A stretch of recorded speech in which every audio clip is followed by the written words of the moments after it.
réclamer em francês significa pedir, tá? Pedir com insistência, pedir. Por exemplo, je réclame une augmentation de salaire depuis 6 mois.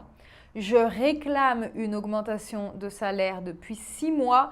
Eu reclamo um aumento de salário há 6 meses. Eu peço, né, com insistência, eu peço.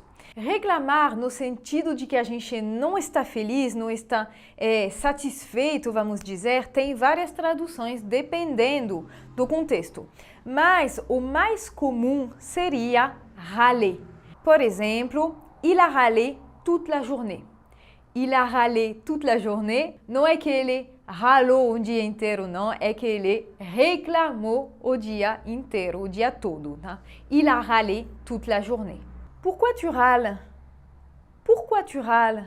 Por que você está reclamando? De que você está reclamando, né?